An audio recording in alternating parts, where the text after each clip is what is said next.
Hi friends, welcome back to custom IAS. इस lecture में हम जो हमारा यूपीएससी 2021 का भी रिसेंटली एग्जाम हुआ है उसका जनरल स्टडीज पेपर 2 है, इसका थोड़ा डिस्कशन करेंगे, इसका ट्रेंड देखेंगे और क्वेश्चंस देखेंगे। हम किस तरीके के क्वेश्चन पूछे हैं, टफ थे, मॉडरेट थे या इजी थे। ठीक है, तो चलिए शुरू करते हैं। तो यहाँ पे आप सबसे पहले देख सकते हैं कि जो पहला सवाल है वो इन्होंने पूछा है कॉन्स्टिट्यूशनल मोरालिटी के ऊपर। ठीक है, तो ये जो है कॉन्स्टिट्यूशन के ऊपर हर साल एवरी ईयर एक क्वेश्चन पूछते ही है और ये सिलेबस में भी दिया गया है कॉन्स्टिट्यूशन के सैलिएंट फीचर्स और ये वगैरह। और दूसरी बात ये है कि कई सुप्रीम कोर्ट के जजमेंट और उसकी वजह से ये काफी न्यूज में था। ठीक है, बट यहाँ पे है क्या, देखिए एक्सप्लेन द डॉक्ट्राइन, आपको डॉक्ट्राइन पूछा है। ठीक है, with the help of relevant judicial decisions. तो ये आपको जो लिंक करना है उसके हिसाब से थोड़ा इसको टफ कह सकते हैं। तो इस क्वेश्चन को हम मॉडरेट टू टफ कैटेगरी में रख सकते हैं। ठीक है, उसके बाद देखिए सेकंड क्वेश्चन है discuss the disability of greater representation to women in the higher judiciary ensure diversity equity and inclusiveness. तो ये बहुत ही ऑब्वियस सा क्वेश्चन था, न्यूज में था। ठीक है, अभी रिसेंटली जो हमारी सुप्रीम कोर्ट की जो भर्ती हो मतलब जजेस की रिक्रूटमेंट हुई है उसमें 3 वुमेन जजेस थे। ठीक है, और ये बिल्कुल रिसेंट करंट अफेयर्स है और काफी जो पीटी 365 वगैरह होते हैं और न्यूज़पेपर है इंडियन एक्सप्रेस, द हिंदू, उनमें इनको कवर किया गया था। ठीक है, अब इस क्वेश्चन को देखिए आप। इस क्वेश्चन में क्या पूछा है इन्होंने, 14th फाइनेंस कमीशन पूछा है। ठीक है, तो अब एक तरीके से ये क्वेश्चन टफ है और बहुत पुराना है, 5-6 साल पहले का है 14th फाइनेंस कमीशन। बट यहाँ पे अगर आप देखेंगे तो 15 फाइनेंस कमीशन है वो न्यूज में था और कई सारे पीटी 365 जो है, तो उसमें स्पेशली जो विजन का था उसके अंदर उन्होंने क्या किया था, इसको कंपैरिजन दिया था एक बॉक्स में 14th वर्सेस 15th। ठीक है, तो अगर आपने वो पढ़ा होगा और थोड़ा बहुत आपको आइडिया होगा कि उन्होंने किस बेसिस पे डिस्ट्रीब्यूशन किया था, कितना परसेंटेज था। ठीक है, यहाँ पे 42% था, फिर अभी 15th में 1% कम कर दिया due to Jammu and Kashmir declared as union territories. तो वो सब आप इसमें मतलब लिख सकते थे, 150 वर्ड का है तो कुछ ना कुछ अटेम्प्ट तो कर ही सकते, but still this is a very tough question. Now again fourth one पे आ जाते हैं। To what extent in your view the parliament is able to ensure accountability of the executive. ठीक है, तो ये आप देखिए वॉकआउट हो रहे थे और वो सब हो रहे थे, सेशन कम हुए इस बार। ठीक है, पार्लियामेंट में क्वेश्चन आवर्स को कैंसिल करने की बात हुई। तो ये अकाउंटेबिलिटी और एग्जीक्यूटिव वाला पार्लियामेंट है, ये देखिए हमारा बेसिक स्टेटिक पोर्शन में करंट अफेयर स्टेटिक पोर्शन में इसको सिलेबस में भी मेंशन किया गया है। तो ये अगर आपने अच्छे से पढ़ा है तो इसको तो आप अटेम्प्ट कर ही सकते हैं और ये लगभग इजी क्वेश्चन में इसको कंसीडर करूंगा और ये करंट के साथ भी रिलेवेंट है। ठीक है, अब फिफ्थ पे देख सकते हैं प्रेशर ग्रुप। देखिए, तो प्रेशर ग्रुप हमारे टॉपिक में भी दिया है और इससे हर साल रिपीटेडली मतलब 1 साल या 1 साल छोड़ के क्वेश्चन बनता ही है। तो डिफरेंट प्रेशर ग्रुप्स जो होते हैं, अलग अलग चैम्बर्स वगैरह हो गए, तो ये कैसे पॉलिसी को इन्फ्लुएंस करते हैं। ठीक है, तो ये बेसिक है और सिलेबस में भी था, तो इसको मैं मॉडरेट ही कंसीडर करूंगा। ठीक है, और ये देखिए आप यहाँ पे क्या पूछा है, business association contribute to public policies, उनका कंट्रीब्यूशन क्या रहता है।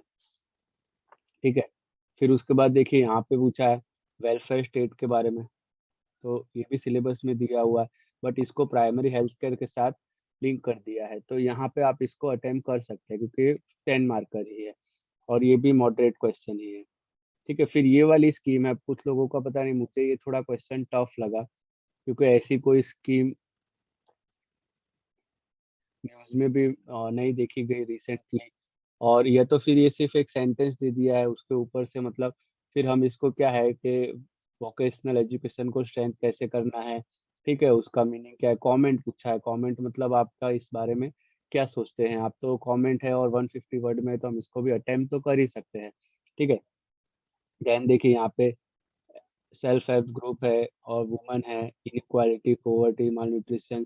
ठीक है, तो इसको क्या लिंक किया है, थ्रू माइक्रो फाइनेंसिंग।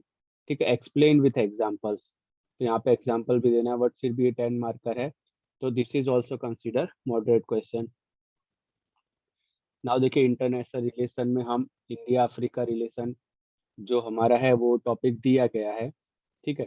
तो ये एक सबसे पहली बात तो ये है, बट यहाँ पे एक सेंटेंस दिया है, इस सेंटेंस के तो हमको क्या करना है, एशिया का जो ग्रोथ स्टोरी है उसको डिस्क्राइब करना है। तो इसमें हमारा क्या क्या आ जाएगा, चाइना, इंडिया, मलेशिया, ये वगैरह जो कंट्रीज है, वियतनाम, तो ये सब आ जाएंगे। उनका हम जीडीपी, बांग्लादेश का भी अब रिसेंटली आप मेंशन कर सकते हैं।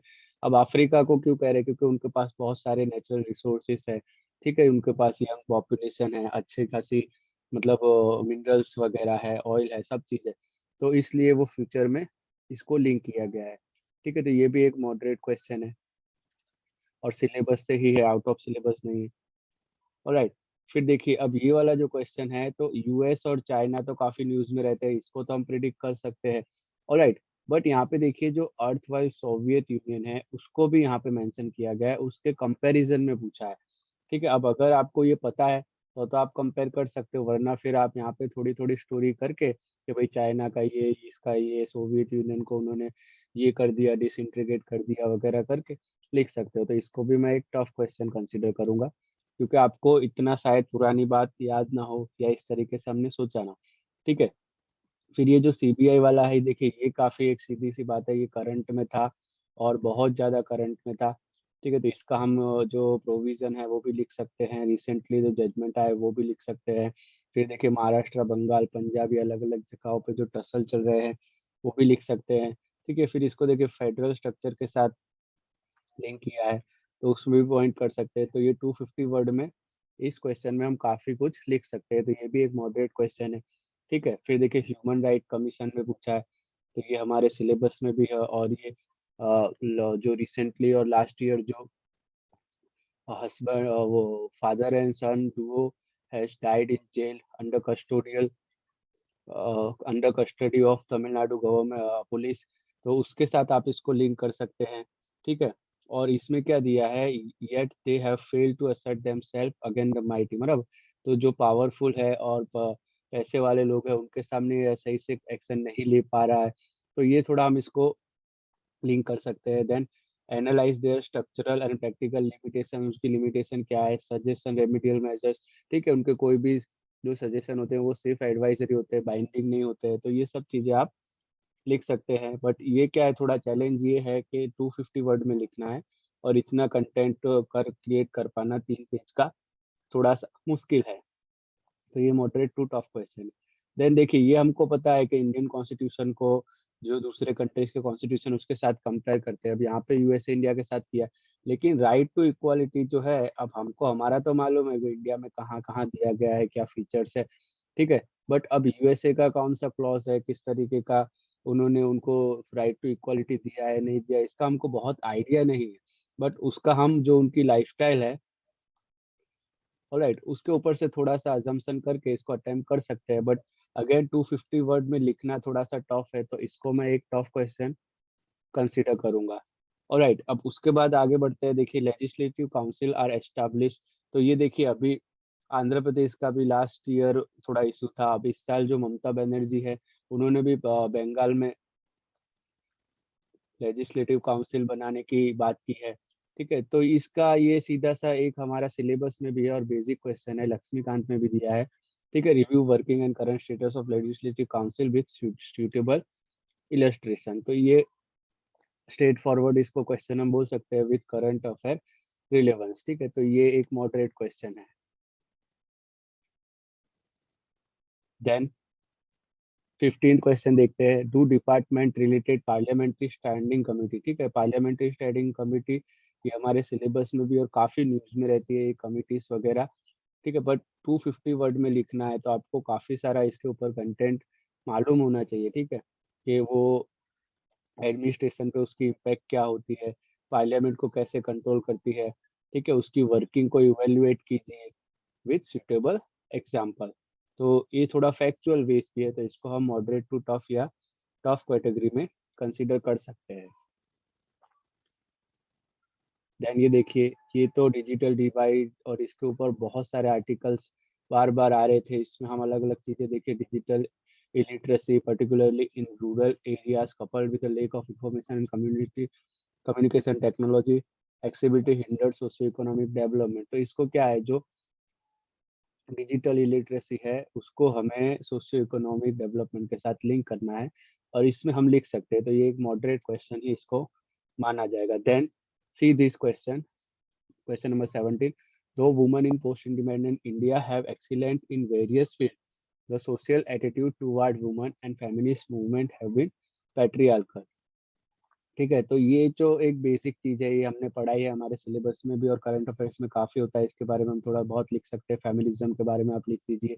ठीक है, फिर वुमेन मूवमेंट एक तो आपको याद होनी चाहिए। Apart from women education and women empowerment scheme, what intervention can be change this Miller. ठीक है, तो पैट्रियार्कल जो उसका पॉइंट ऑफ व्यू है उसको चेंज कैसे किया, इसको आप रिसेंटली जो एनडीए में गर्ल्स को जो सुप्रीम कोर्ट ने अलाउ किया है, तो देखिए उसमें जो आर्मी थी उन्होंने क्या बोला कि हमको अब 1 साल का और आप टाइम दीजिए क्योंकि वुमेन के लिए हमारे पास इंफ्रास्ट्रक्चर नहीं है वगैरह वगैरह। तो आप इस चीज को इसके साथ लिंक कर सकते हो और इसीलिए शायद ये क्वेश्चन उन्होंने पूछा है। ठीक है, then question number 18, civil society and NGO. ठीक है, तो ये हमारे सिलेबस में दिया गया है, इसमें हमें क्या करना है कि 3-4 एनजीओ को हमें रिमेम्बर कर लेना है, जैसे सहेली हो गया, फिर अक्षय पात्र वगैरह हो गया। तो इस तरीके के जो एनजीओ है, प्रथम हो गया, तो हम उन्होंने क्या बोला है कि जो एनजीओ है उनको as an alternative model of public service delivery.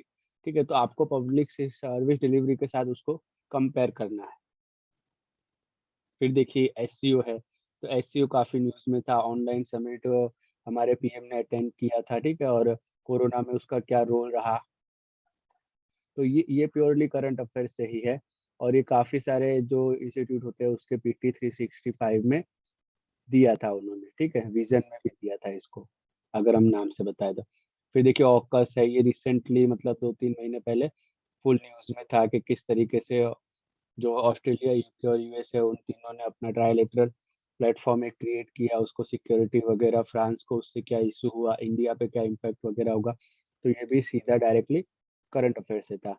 ठीक है, तो इस तरीके से आप देख सकते हैं जो जितने भी क्वेश्चंस हैं वो सारे डायरेक्टली करंट अफेयर से रिलेट कर रहे हैं और सिलेबस से दिया गया है। तो पिछले सालों के जो हमारे पेपर थे जीएस 2 के, बहुत ही अतरंगी और टफ होते थे, तो उनके कंपैरिजन में बहुत ही अच्छा पेपर है और overall this is a moderate paper.